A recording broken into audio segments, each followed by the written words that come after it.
Flynn Holbrook here with American Remembrance. Let's take a little bit closer look at the memorial walls in the Enduring Legacy system. You can see here I'm signed in as a funeral director, and I have 3 memorial walls that I am administering. And let's take a look at Joe Donnell. Actually, my grandfather, kind of the first wall that has real users. You can see a lot of my family up here. And myself twice for some reason. I've got a couple of accounts here to show you different features. So let's kind of look at some features here. So you've got a cover image. That's this big image that goes all the way across the page. That image is high resolution, and these mountains that's the default image. So if a user doesn't specify a cover image, this one is used. Now we can easily change this cover photo by clicking on Change Cover Photo and choosing a file. And now the trick here is that you have to select a very high resolution image. So I'm just going to quickly browse through my images, and this has a lot of sky, so let's give that one a try. And if you select an image too small, it will provide an error message. So now I have a sky background here on this page. So same thing applies for the cover, the profile photo. You can change that profile photo. Now let's look at a few elements of the page. So from here, I can add a text comment. So if I wanted to type in, and then just click Add, and that would add that comment. So we'll go ahead and do that, and so you can see our comment. Now, as soon as the comment's added, it can't be deleted. It takes a few seconds to get in the database, but if I refresh this page, I can now delete my comment. It will ask me, are you sure? Okay. So the family members that you specify in the add memorial process will be the ones who have this edit or this delete functionality. And notice it not only applies to posts on the wall, but also comments. So you can delete comments as well. So same thing with images. You can delete any item on the wall. Now, you can not only post text, but you can post an image, just like we did in the add memorial process. I'm going to jump over here and find some images, and let's add an image there just to show what that looks like. And it uploads just like it did in your funeral director's panel, and it shows right up on the wall. Pretty simple. Same thing here with videos. There's a separate box for images and videos. So that's the posting functionality. Now let's look at where those files go. So if we click on Gallery, we'll get to an image gallery, and so these are all the images in this virtual memorial, and you can see there's quite a bit. And that new one that we just added shows up here at the front. So if we click on one of these images, we can see the image. We can see any comments on the image. We can see who posted the image. You can just kind of scroll through these. You can post a comment here, and you can obviously close that box.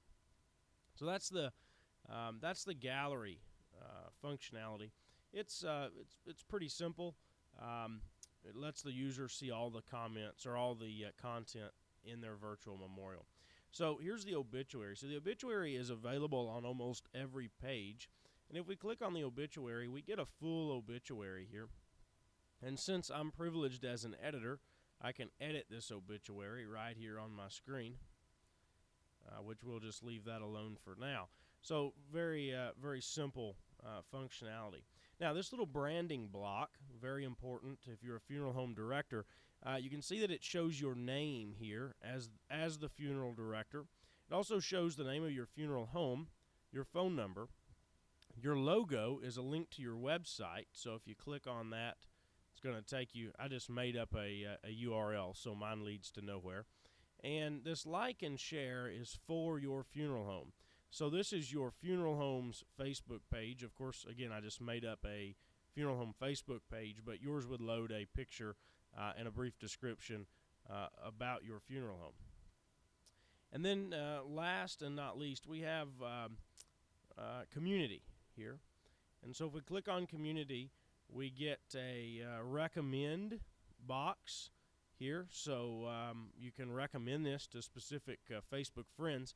You also get a little grouping of the people in this community. So these are people who have in some way either viewed or interacted with this virtual memorial. Now there's another piece of functionality that's between these two buttons, or between this current community members and the recommend button, and that's if you have other Facebook friends who use this application but aren't a member of your memorial. So let me say that again. So for your Facebook friends who also use the Enduring Legacy application but who are not part of the current memorial that you're looking at. So very important functionality. It doesn't show up until that situation happens. Very important. If you're in a town as a funeral home and you bury, let's say that you bury or cremate five people from that town, almost a random sample, there's a good chance that that there are quite a few people in that town who know both of those people. So it's very important that we engage that user on multiple memorial pages. So we want to present that option to them and get them coming back to one of your memorial pages more frequently. So the more pages we can engage the user with, the better off. You can see our very simple gallery functionality. We'll also be adding to this community kind of one more thought here. A little better email functionality. So right now the email happens via Facebook. You can send an email invitation via Facebook, but we'll be rolling out our own email invitation system very soon. So keep an eye out for that. Now we got a little flag up here, and right now I don't have any notifications, but you'll see a little circle right here with a number in it, and this is my notification. So if I click on this, we get a list of things that have happened on my virtual memorial wall. So you can see that Beverly, who's my mother, posted a lot of comments on the memorial wall. So here we are. We're back at our kind of front panel. So this is the what the user would see as the memorials that they are a part of, the communities that they are a member of.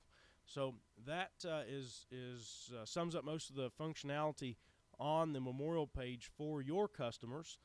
Next time we'll talk a little bit about integration of some pretty basic code to put a widget on your obituary page to push users to this memorial page, and we'll also discuss the value of leads and how they're collected and how they can be used. Thank you very much. Bye-bye.